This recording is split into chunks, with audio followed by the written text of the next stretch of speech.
Description box में दिया गया है। कोई भी ऑब्जेक्ट, कोई भी बॉडी या कोई भी थिंग दो स्टेट्स में हो सकता है, या तो वो रेस्ट में हो सकता है या मोशन में हो सकता है। तो इन दोनों को एक एक करके समझ लेते हैं। रेस्ट क्या होता है, उसके बाद मोशन क्या होता है। रेस्ट में हमें दिया है a body is said to be in a state of rest when its position does not change with respect to a reference point. किसी भी बॉडी या किसी भी ऑब्जेक्ट को रेस्ट में तब कहा जाएगा तब उसकी पोजीशन चेंज नहीं हो रही है किसी रेफरेंस पॉइंट से।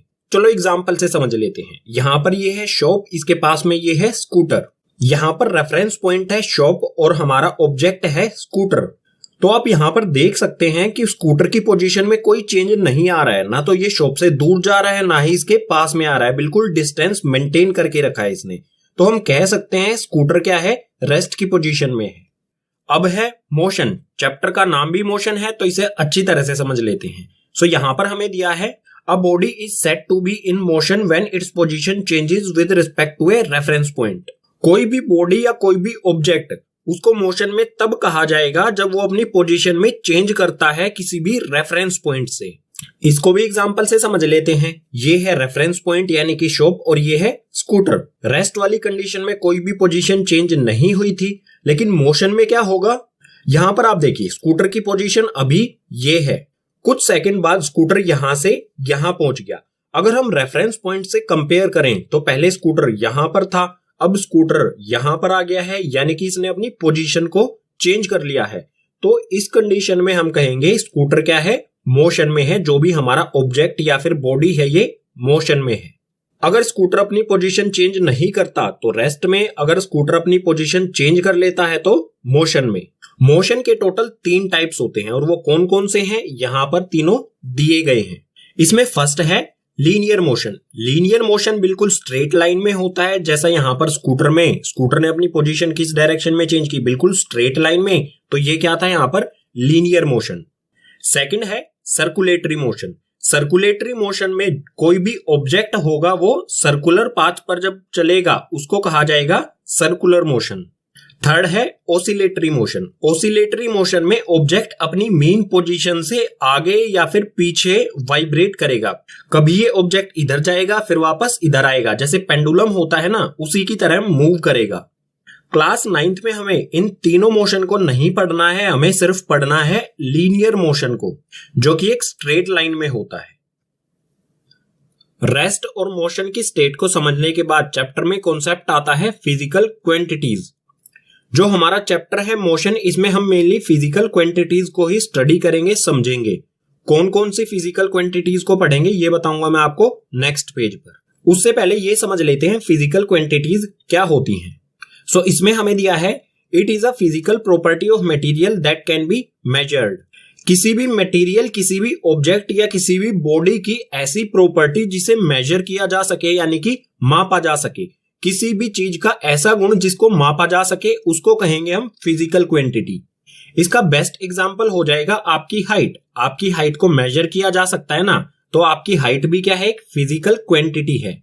नेक्स्ट लाइन दी है इसमें, it has 2 types. Physical quantity के 2 टाइप्स होते हैं। इसमें फर्स्ट होता है स्केलर क्वांटिटी और सेकंड होता है वेक्टर क्वांटिटी। इसमें पहले स्केलर क्वांटिटी को समझ लेते हैं। सो इसमें हमें दिया है it is a physical quantity having only magnitude not direction. Scalar quantity ऐसी फिजिकल क्वांटिटी है जिसमें सिर्फ मैग्नीट्यूड होता है, डायरेक्शन नहीं होती है। अब आप कहेंगे मैग्नीट्यूड क्या होता है। मैग्नीट्यूड हमारी वैल्यू होती है। जैसे आपका मास हो सकता है, आपका मास मान लीजिए 30 किलोग्राम है, तो ये जो 30 किलोग्राम है इसी को कहा जाता है मैग्नीट्यूड। इसी तरह से मान लीजिए आपकी हाइट है 5 फीट, तो ये भी क्या हो गया, मैग्नीट्यूड हो गया। जो भी हमारी नंबर वाली वैल्यू होती हैं उनको ही कहा जाता है मैग्नीट्यूड। सो स्केलर क्वांटिटी में सिर्फ मैग्नीट्यूड होता है, किसी भी तरह की डायरेक्शन नहीं होती है। और डायरेक्शन ना होने का मतलब क्या होगा, डायरेक्शन का कोई भी इफेक्ट नहीं होता जो भी स्केलर क्वांटिटीज होती हैं उन पर। स्केलर क्वांटिटी के एग्जाम्पल की बात की जाए तो यहां पर हमें दिया है स्पीड और डिस्टेंस। स्पीड और डिस्टेंस जो है ये स्केलर क्वांटिटी है। अब देखते हैं वेक्टर क्वांटिटी। वेक्टर क्वांटिटी में हमें दिया है it is a physical quantity having both magnitude as well as direction. Vector quantity ऐसी फिजिकल क्वांटिटी है जिसमें मैग्नीट्यूड भी होता है और इसके साथ साथ डायरेक्शन भी होती है।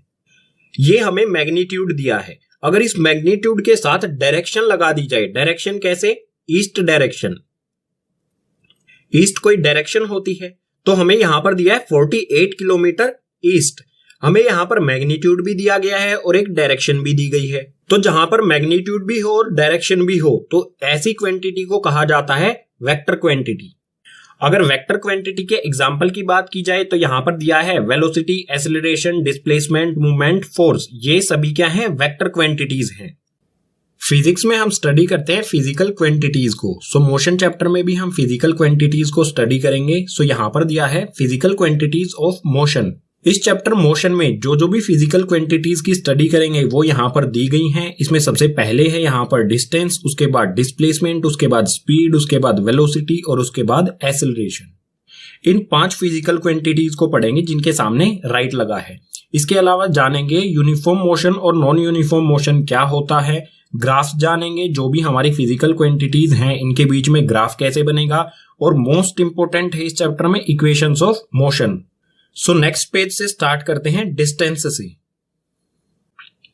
सो यहां पर दिया है डिस्टेंस। डिस्टेंस क्या होता है, the actual path length travelled by an object is called distance. कोई ऑब्जेक्ट या कोई बॉडी किसी रास्ते यानी कि पाथ पर ट्रेवल यानी कि यात्रा करता है, तो जिस पाथ पर वो ट्रेवल करता है उसी पाथ की लेंथ यानी कि रास्ते की लंबाई को ही कहा जाता है डिस्टेंस। डिस्टेंस में हमें आगे कुछ पॉइंट्स दिए गए हैं, इन्हें भी समझ लेते हैं एक एक करके। सो यहां पर फर्स्ट है it is a scalar quantity. Distance एक स्केलर क्वांटिटी है, यानी कि इसमें सिर्फ मैग्नीट्यूड होता है, इसमें कोई भी डायरेक्शन नहीं होती है। इसमें सेकंड है it always positive and cantt B zero. किसी भी मूविंग बॉडी या किसी भी मूविंग ऑब्जेक्ट का डिस्टेंस हमेशा पॉजिटिव होगा और कभी भी जीरो नहीं होगा। थर्ड पॉइंट दिया है its SI unit is metre. Distance की एसआई यूनिट होती है मीटर, यानी कि डिस्टेंस को हम मीटर में मापते हैं और मीटर का सिंबल होता है स्मॉल m, ये होता है मीटर का सिंबल। लेकिन डिस्टेंस को और भी यूनिट्स में मेजर किया जा सकता है, जैसे किलोमीटर हो गया, सेंटीमीटर हो गया, मिलीमीटर हो गया। इसके अलावा और भी बहुत सारी यूनिट्स होती हैं जैसे माइल्स वगैरह। अब एक एग्जांपल और ले लेते हैं डिस्टेंस का। सो हमें यहां पर ये दिया गया है A point, B point, C point और D पॉइंट। यहां से यहां, ठीक है, ये जो गैप आपको दिख रहा है ये है 10 मीटर, उसके बाद फिर से 10 मीटर, फिर से 10 मीटर, तो 0 से 10 तक जाएंगे, उसके बाद 20 हो जाएगा, 30, 40, इसी तरह से D पॉइंट है 100 मीटर पर। मान लीजिए A पॉइंट पर कोई बॉडी या कोई ऑब्जेक्ट है, वो यहां से A पॉइंट से D पॉइंट तक जाता है, यहां पर पहुंच गया, तो उसने कितना डिस्टेंस कवर किया? सिंपल सी बात है, जिस भी रास्ते पर वो चलकर गया है उसी रास्ते यानी कि पाथ की लेंथ को ही कहा जाता है डिस्टेंस। सो 0 से चला 100 तक, तो उसने कितना डिस्टेंस कवर किया? 100। अब एक और कंडीशन ले लेते हैं। मान लीजिए ये ऑब्जेक्ट A से चला D पर, D के बाद वो वापस मुड़ा और आ गया C पर। अब उसकी पोजीशन हो गई C, ये पोजीशन हो गई जहां पर मैंने डॉट लगाया है। तो यहां पर भी बिल्कुल सिंपल सी हमारी कैलकुलेशन होगी। A से गया D पर यानी कि 100 मीटर हो गए, ठीक है, ये हो गया 100 मीटर। उसके बाद D से वापस मुड़ा, वो आ गया C पर, तो D से C पर आने में उसे कितना डिस्टेंस कवर किया? 10, 20, 30, 40, तो ये किया इसने 40 मीटर। तो ये टोटल कितना चला? जो भी ऑब्जेक्ट या जो भी बॉडी था A से D पर गया, D से C पर आया, तो उसने टोटल कितना डिस्टेंस कवर किया? यहां से यहाँ 100, उसके बाद यहां से यहाँ 40, 100 प्लस 40 हो जाएगा 140 मीटर। डिस्टेंस हमेशा ऐड हो जाएगा, जितना भी ऑब्जेक्ट चला होगा, उसने यात्रा की होगी, ट्रेवल किया होगा। डिस्टेंस के बाद अब है डिस्प्लेसमेंट। डिस्प्लेसमेंट क्या होता है? सो इसमें हमें दिया है the shortest distance between initial position and final position is called displacement. Initial position और फाइनल पोजीशन के बीच जो सबसे छोटा डिस्टेंस होता है उसी को कहा जाता है डिस्प्लेसमेंट। अब इनिशियल पोजीशन क्या होती है? इनिशियल पोजीशन वो पोजीशन होती है जहां से कोई भी हमारा ऑब्जेक्ट या कोई भी हमारी बॉडी चलना स्टार्ट करती है, जस्ट स्टार्टिंग पोजीशन कह सकते हैं। और फाइनल पोजीशन वो होती है जहां पर वो बॉडी अपनी ट्रेवल यानी कि यात्रा को एंड करता है, समाप्त करता है अपनी यात्रा को, उस पोजीशन को कहा जाएगा फाइनल पोजीशन। सो डिस्प्लेसमेंट में हमें कुछ पॉइंट्स दिए गए हैं, इन्हें भी समझ लेते हैं। इसमें फर्स्ट है it is a vector quantity. Displacement एक वेक्टर क्वांटिटी होता है, यानी कि इसमें मैग्नीट्यूड के साथ साथ डायरेक्शन भी गिवन होती है। सेकेंड पॉइंट है it can positive, negative and zero. Displacement positive भी हो सकता है, नेगेटिव भी हो सकता है और जीरो भी हो सकता है। अब पॉजिटिव किस कंडीशन में होगा, नेगेटिव किस कंडीशन में होगा, जीरो किस कंडीशन में होगा, इसको एग्जांपल से समझेंगे। उससे पहले थर्ड पॉइंट है its SI unit is metre. Distance की तरह भी डिस्प्लेसमेंट की एसआई यूनिट भी मीटर होती है, जिसका सिंबल होता है स्मॉल m। डिस्टेंस और डिस्प्लेसमेंट की एसआई यूनिट सेम यानी कि मीटर होती है, क्योंकि ये भी क्या है, एक तरह का डिस्टेंस ही है किन्हीं भी दो पोजीशंस के बीच में। सो अब एक एग्जांपल ले लेते हैं पॉजिटिव डिस्प्लेसमेंट के लिए। सपोज कीजिए हमारा कोई ऑब्जेक्ट या कोई बॉडी है जो ए पॉइंट पर है, ये जो डॉट बनाया है ये हो गया हमारा कोई ऑब्जेक्ट, और मूव करता है, आ जाता है डी पॉइंट पर। डी पॉइंट पर पहुंचने के बाद ये वापस से यू टर्न लेता है, अपनी डायरेक्शन चेंज करता है और सी पॉइंट पर आके यहाँ पे रुकता है। यानी इस ऑब्जेक्ट की इनिशियल पोजीशन, स्टार्टिंग पोजीशन को कहते हैं initial position. So initial position है ए और फाइनल पोजीशन है सी, जहां पर लास्ट में वो रुक जाता है। तो डिस्प्लेसमेंट क्या होता है, इनिशियल पोजीशन यानी स्टार्टिंग पोजीशन और फाइनल पोजीशन के बीच का डिस्टेंस। सो इस ए और सी पॉइंट के बीच कितना डिस्टेंस है, सो ए से अगर सी तक हम जाएंगे तो ये हो जाएगा, ये डिस्टेंस ये हो जाएगा 60 मीटर। अब डिस्प्लेसमेंट एक वेक्टर क्वांटिटी है, तो इसके साथ साथ हमें डायरेक्शन भी लिखनी होगी। डायरेक्शन क्या होगी, इनिशियल पोजीशन ये है, इनिशियल पोजीशन से किस साइड में है, ये कौन सी डायरेक्शन होती है, ये होता है ईस्ट, ये वेस्ट, ये नॉर्थ, ये साउथ। तो इसके साथ हम डायरेक्शन भी लिखेंगे, ये क्या हो जाएगा 60 मीटर ईस्ट। सो ये हो गया हमारा डिस्प्लेसमेंट हमारे ऑब्जेक्ट का। अच्छा, डायरेक्शन कौन कौन सी होती हैं, ईस्ट वेस्ट नॉर्थ साउथ, ये 4 डायरेक्शन तो सबको पता है, लेकिन इसके अलावा भी कोई डायरेक्शन होती हैं, डेफिनेटली होती हैं। जैसे अपवर्ड या डाउनवर्ड, ऊपर की ओर या नीचे की ओर, ये भी क्या है, डायरेक्शन ही है। फॉरवर्ड यानी कि आगे की ओर, बैकवर्ड यानी कि पीछे की ओर, ये भी डायरेक्शन है।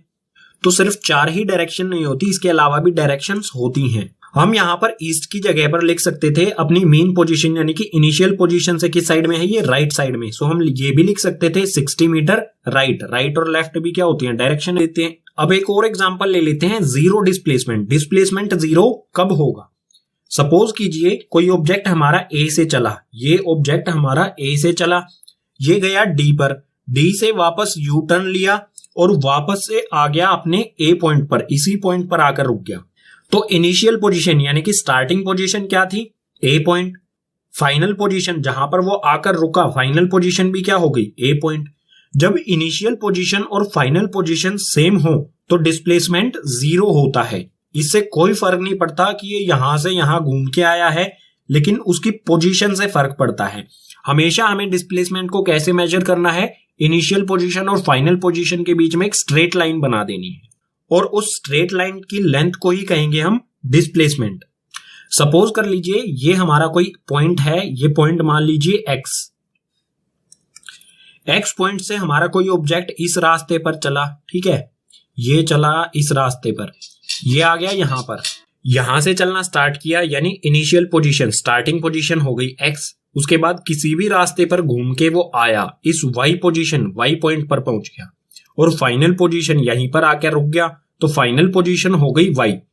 अब डिस्प्लेसमेंट क्या होगा, इससे कोई फर्क नहीं पड़ेगा कि वो कहां से घूम के आया है, किसी भी रास्ते से घूम के आया है। डिस्प्लेसमेंट होगा सिर्फ एक्स और वाई, इनिशियल पोजीशन और फाइनल पोजीशन के बीच का डिस्टेंस कितना है, इसी डिस्टेंस को कहा जाएगा डिस्प्लेसमेंट। पीछे वाले पेजेस पर डिस्टेंस और डिस्प्लेसमेंट को समझने के बाद अब हमारे लिए यह जानना जरूरी है कि डिस्टेंस और डिस्प्लेसमेंट में डिफरेंस क्या होता है, अंतर क्या होता है। सो यहां पर दिया है difference between distance and displacement.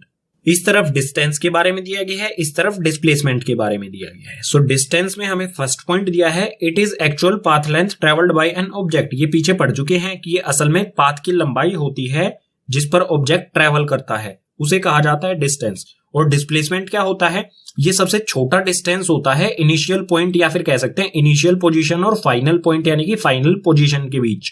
Second point दिया है, it is a scalar quantity. Distance एक स्केलर क्वांटिटी है, वहीं डिस्प्लेसमेंट एक वेक्टर क्वांटिटी है। थर्ड पॉइंट दिया है, it always positive and cantt B zero. Distance हमेशा पॉजिटिव होगा और कभी भी जीरो नहीं होगा किसी भी मूविंग बॉडी का। लेकिन डिस्प्लेसमेंट क्या होता है, it can be positive, negative and can be zero. Displacement positive भी हो सकता है, नेगेटिव भी हो सकता है और जीरो भी हो सकता है। ये हो गया यहां पर थर्ड डिफरेंस। जो भी ये डिस्टेंस और डिस्प्लेसमेंट के बीच डिफरेंस है, इसका आप एक स्क्रीनशॉट ले लीजिए और इसे मेमोराइज कर लीजिए, क्योंकि इस तरह का क्वेश्चन एग्जाम में आ सकता है और इससे पहले भी कई बार एग्जाम में इस तरह का क्वेश्चन आया है। डिस्टेंस और डिस्प्लेसमेंट को समझने के बाद चैप्टर में नेक्स्ट फिजिकल क्वांटिटीज आती हैं, स्पीड और वेलोसिटी। एक ही पेज पर इन दोनों को पढ़ लेते हैं ताकि इनके बीच का डिफरेंस भी हमें समझ में आए। सो यहाँ पर है स्पीड। स्पीड क्या होती है? The distance travelled by a body per unit time. किसी भी बॉडी या किसी भी ऑब्जेक्ट द्वारा पर यूनिट टाइम में जितना भी डिस्टेंस ट्रेवल किया गया हो उसी को कहा जाएगा स्पीड। अगर स्पीड को मैथमेटिकली एक्सप्रेस करना हो तो ये सिंपली हो जाएगा स्पीड इक्वल्स टू में distance upon time. So speed का फॉर्मूला हो जाएगा स्पीड इक्वल्स टू में डिस्टेंस अपॉन टाइम। बिल्कुल यही हमारी डेफिनेशन भी है। पर यूनिट टाइम में जितना भी डिस्टेंस कवर किया गया हो उसी को कहा जाता है स्पीड। अब स्पीड से रिलेटेड हमें कुछ पॉइंट्स दिए गए हैं, इन्हें भी समझ लेते हैं। इसमें फर्स्ट पॉइंट है it is a scalar quantity. Speed जो है एक स्केलर क्वांटिटी है जिसमें डायरेक्शन नहीं होती है, सिर्फ मैग्नीट्यूड होता है। सेकंड है इट ऑलवेज पॉजिटिव।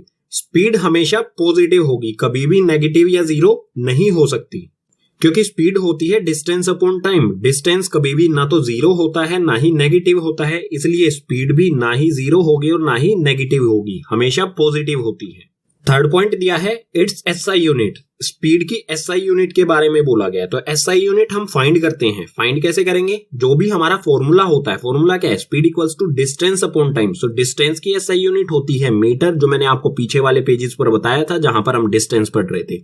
और टाइम की एसआई यूनिट होती है सेकंड। सो मीटर अपॉन सेकंड, यही हो जाएगी हमारी स्पीड की एसआई यूनिट। तो इट्स एसआई यूनिट यानी कि स्पीड की एसआई यूनिट क्या होगी? Metre upon second.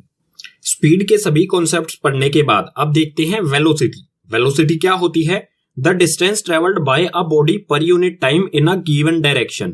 Given direction में किसी बॉडी या किसी ऑब्जेक्ट द्वारा पर यूनिट टाइम में जितना भी डिस्टेंस ट्रेवल किया गया हो उसे कहा जाएगा वेलोसिटी। इसको अगर हम सिंपली डिफाइन करना चाहें तो ये हो जाएगा it is speed with direction. ये स्पीड होती है डायरेक्शन के साथ। अगर स्पीड के साथ साथ हमें एक स्पेसिफिक डायरेक्शन भी दी गई हो तो उसे कहा जाता है वेलोसिटी।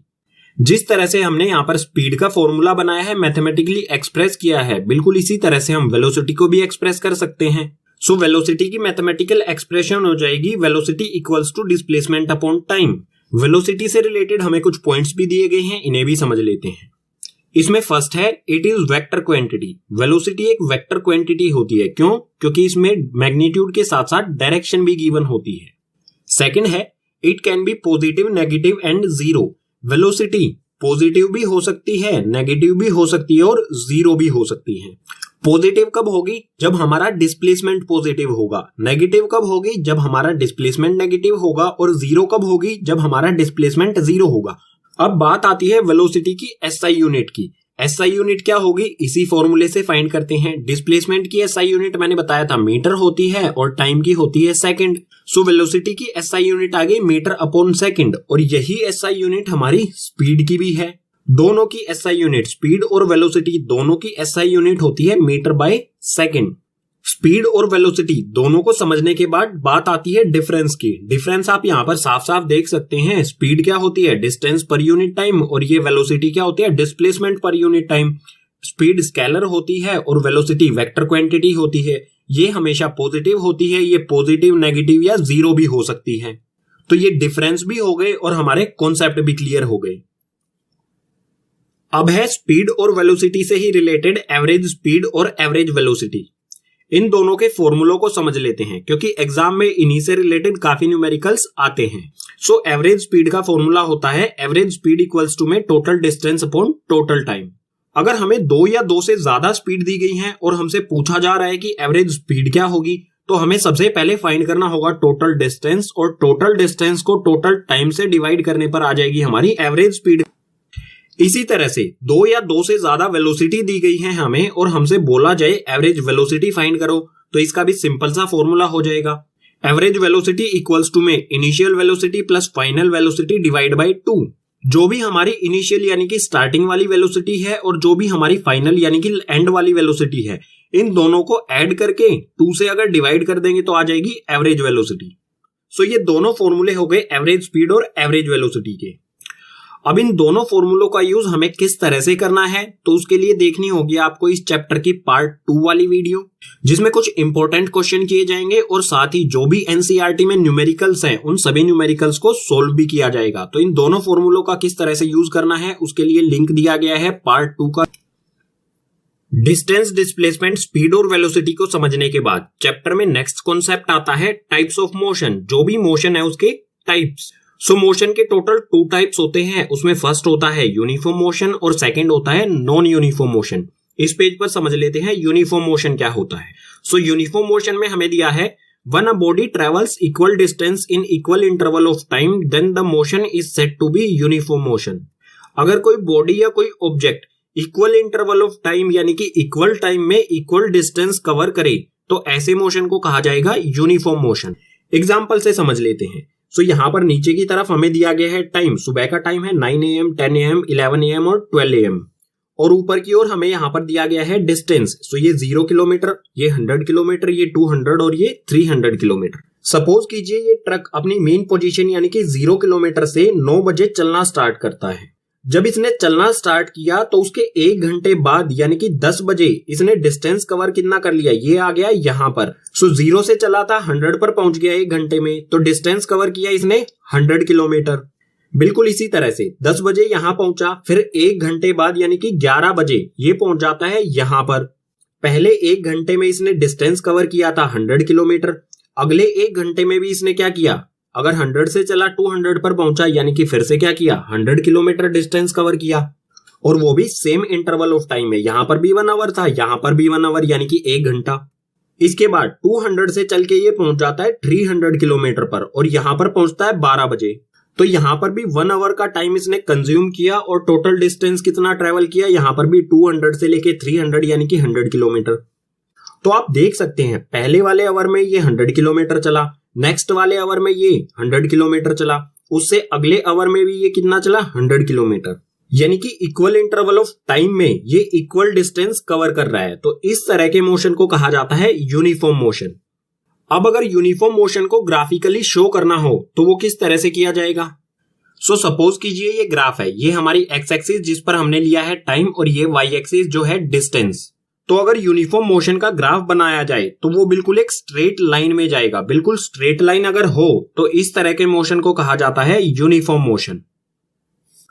मोशन का सेकंड टाइप होता है नॉन यूनिफॉर्म मोशन। सो इसमें हमें दिया है when a body travel unequal distance in equal interval of time it is said to be non uniform motion। कोई ऑब्जेक्ट या कोई body equal interval of time यानी कि इक्वल टाइम में अनइक्वल डिस्टेंस अगर कवर करे तो इस तरह के मोशन को कहा जाएगा नॉन यूनिफॉर्म मोशन। इसे भी एक एग्जांपल से समझ लेते हैं। सपोज कीजिए ये ट्रक है, अपनी मेन पोजीशन यानी कि 0 से ये चलना स्टार्ट करता है 9 बजे। 1 घंटे बाद यानी कि 10 बजे ये पहुंच जाता है यहां पर और इसने डिस्टेंस कवर किया अब 70 किलोमीटर। सो फर्स्ट आवर में इसने डिस्टेंस कवर किया 0 से 70 यानी कि 70 किलोमीटर। इसके 1 घंटे बाद यानी कि 11 बजे मान लीजिए ये पहुंच जाता है यहां पर और अब ये अपनी मेन पोजीशन से आ गया है 200 किलोमीटर दूर। अब फर्स्ट आवर यानी कि पहले घंटे में ये टोटल चला था 70 किलोमीटर और सेकंड आवर यानी कि 10 से 11 बजे के बीच ये कितना चला, अगर 200 में से 70 को माइनस कर देंगे तो ये आ जाएगा 130 किलोमीटर। पहले घंटे में ये सिर्फ चला 70 किलोमीटर, उससे अगले घंटे में ये चला 130 किलोमीटर। यहां पर टाइम तो बिल्कुल यहां पर भी 1 आवर था, यहां पर भी 1 आवर था, टाइम तो बिल्कुल इक्वल था, लेकिन इसने डिस्टेंस जो कवर किया वो अनइक्वल था। अगर इक्वल इंटरवल ऑफ टाइम में अनइक्वल डिस्टेंस कवर करे तो इस तरह के ही मोशन को कहा जाता है नॉन यूनिफॉर्म मोशन। अब बात आती है नॉन यूनिफॉर्म मोशन का ग्राफ किस तरह का होगा। सो ये हमारी एक्स एक्सिस यानी कि टाइम और वाई एक्सिस यानी कि डिस्टेंस। नॉन यूनिफॉर्म मोशन का ग्राफ कभी भी स्ट्रेट लाइन में नहीं होगा। स्ट्रेट लाइन नहीं होनी चाहिए, बाकी किसी भी तरह की लाइन हो सकता है ये जिगजैग हो, इस तरह से हो सकता है ये कर्व्ड लाइन में हो इस तरह से, और हो सकता है कर्व्ड लाइन डाउनवर्ड भी हो। स्ट्रेट लाइन अगर नहीं है ग्राफ पर तो इस तरह के मोशन को ही कहा जाता है non uniform motion. Straight line के अलावा किसी भी तरह की लाइन होगी तो। अब आगे बढ़ने से पहले देख लेते हैं सिंबल्स। जो भी हमारी फिजिकल क्वांटिटीज थी, जो भी हमारी टर्म्स थी, उनके सिंबल्स क्या होंगे। अलग अलग बुक्स में अलग अलग सिंबल्स हो सकते हैं, लेकिन हमें फॉलो करना है एनसीईआरटी को। जो भी एनसीईआरटी में सिंबल्स दिए गए हैं उन्हीं के बारे में डिस्कस करेंगे। सो यहां पर दिया है सिंबल्स। इसमें हमारी फर्स्ट फिजिकल क्वांटिटी है डिस्टेंस। डिस्टेंस का सिंबल होता है स्मॉल एस। जहां पर भी स्मॉल s लिखा होगा हमें समझ जाना है वहां पर डिस्टेंस की बात हो रही है। इसके बाद है डिस्प्लेसमेंट। डिस्प्लेसमेंट का सिंबल होता है डेल्टा s। जो ये ट्रायंगल बनाया है ये है डेल्टा, इसे कहा जाता है डेल्टा, और इसके बाद s, ये हो गया डिस्प्लेसमेंट का सिंबल। इसके बाद है इनिशियल वेलोसिटी। इनिशियल वेलोसिटी या इनिशियल स्पीड दोनों का एक ही सिंबल होता है और ये होता है स्मॉल u। स्मॉल u से हम रिप्रेजेंट करेंगे इनिशियल वेलोसिटी या फिर इनिशियल स्पीड को। इसके बाद है फाइनल वेलोसिटी। फाइनल वेलोसिटी का सिंबल होता है स्मॉल v। फाइनल वेलोसिटी या फिर फाइनल स्पीड, इन दोनों का एक ही सिंबल होता है स्मॉल v। अब टाइम, टाइम का सिंबल होता है स्मॉल t। और इसके बाद है एसिलरेशन। एसिलरेशन का सिंबल होता है स्मॉल a। और जो हमारी स्पीड या फिर वेलोसिटी होती है ये भी प्रेजेंट स्पीड या प्रेजेंट वेलोसिटी होती है। सो इन दोनों का सिंबल भी हो जाएगा स्मॉल v। स्पीड और वेलोसिटी इन दोनों का सिंबल भी हो गया हमारा स्मॉल v। अब यहाँ पर एक पॉइंट और क्लियर कर देता हूं, जो भी स्पीड या वेलोसिटी है इन दोनों को हम एक दूसरे की जगह पर यूज कर सकते हैं क्योंकि इनमें माइन्यूट सा डिफरेंट होता है। सो अगर सिंबल्स की फॉर्म में हम फॉर्मूला लिखना चाहें तो किस तरह से लिखेंगे? जैसे यहां पर दिया है speed equals to distance upon time, तो स्पीड का फॉर्मूला क्या होगा? स्पीड होता है हमारा v इक्वल्स टू में डिस्टेंस होता है हमारा यहाँ पर स्मॉल s, तो v इक्वल्स टू में s अपॉन में टाइम का होता है t। तो हमारा फॉर्मूला बन जाएगा कुछ इस तरह से। इसी तरह से आप अलग अलग फॉर्मूलों को सिंबल्स की फॉर्म में भी लिख सकते हैं। अब चैप्टर में नेक्स्ट फिजिकल क्वांटिटी आती है एसेलरेशन। एसेलरेशन क्या होता है? सो यहां पर हमें दिया है the rate of change of velocity of an object with respect to time is called acceleration. किसी ऑब्जेक्ट की वेलोसिटी में चेंज होने की रेट को ही कहा जाता है एसेलरेशन। नेक्स्ट लाइन में दिया है it is a vector quantity. Acceleration vector quantity होती है, यानी कि इसमें डायरेक्शन और मैग्नीट्यूड दोनों चीजें होती हैं, और डायरेक्शन चेंज होने पर एसेलरेशन में भी चेंज हो सकता है। अगर एसेलरेशन को मैथमेटिकली एक्सप्रेस करना हो तो ये किस तरह से किया जाएगा? बिल्कुल सिंपल है। सपोज कर लीजिए किसी ऑब्जेक्ट की इनिशियल वेलोसिटी u है, फाइनल वेलोसिटी v है और टाइम है t। पहले किसी ऑब्जेक्ट की स्पीड या वेलोसिटी u थी, अब उसने अपनी स्पीड को इंक्रीज कर दिया, अब उसकी स्पीड हो गई v। u से v स्पीड होने में टाइम लगा t। तो एसेलरेशन को हम मैथमेटिकली किस तरह से एक्सप्रेस करेंगे? एसेलरेशन का सिंबल होता है a। So a equals to में चेंज इन वेलोसिटी। वेलोसिटी में यहां पर कितना चेंज हुआ है? Final velocity v। अगर इसमें से इनिशियल वेलोसिटी u को हम माइनस कर दें तो हमें मिल जाएगा चेंज की वेलोसिटी में कितना चेंज हुआ है। सो हम लिखेंगे v माइनस u। सो v माइनस u और अपॉन में t। जितना भी वेलोसिटी में चेंज हुआ है टाइम के रिस्पेक्ट में उसी को कहा जाता है एसेलरेशन। सो ये सिंपल सा फॉर्मूला हो गया एसेलरेशन का। एसेलरेशन से रिलेटेड हमें कुछ पॉइंट्स दिए गए हैं, इन्हें भी समझ लेते हैं। इसमें फर्स्ट है इट में बी पॉजिटिव और नेगेटिव। एसेलरेशन पॉजिटिव भी हो सकता है और नेगेटिव भी हो सकता है। सेकंड है negative acceleration is also known as retardation और डी एसेलरेशन। जो नेगेटिव एसेलरेशन यानी कि माइनस में जो एसेलरेशन होता है उसको रिटार्डेशन भी कहा जाता है और डी एसेलरेशन भी कहा जाता है। थर्ड पॉइंट है इट्स एसआई यूनिट। एसेलरेशन की एसआई यूनिट क्या होगी ये यहां से फाइंड कर लेते हैं। ऊपर दिया है हमें वेलोसिटी। वेलोसिटी की एसआई यूनिट क्या होती है? मीटर पर सेकंड। सो यहां पर मैं लिखता हूं मीटर पर सेकंड यानी कि मीटर अपॉन सेकंड। और यहां पर दिया है नीचे टाइम। टाइम की एसआई यूनिट होती है सेकंड। सो सेकंड पहले से ही है, एक और सेकंड आ जाएगा, इसमें मल्टीप्लाई हो जाएगा। तो यहां पर ये आ गया मीटर अपॉन में सेकंड मल्टीप्लाई में सेकंड, तो ये हो जाएगा मीटर पर सेकंड स्क्वायर। और यही हो जाएगी एसेलरेशन की एसआई यूनिट। यहां पर मैं लिख देता हूं ये होगा मीटर पर सेकंड स्क्वायर। एसेलरेशन को मेजर किया जाता है मीटर पर सेकंड स्क्वायर में।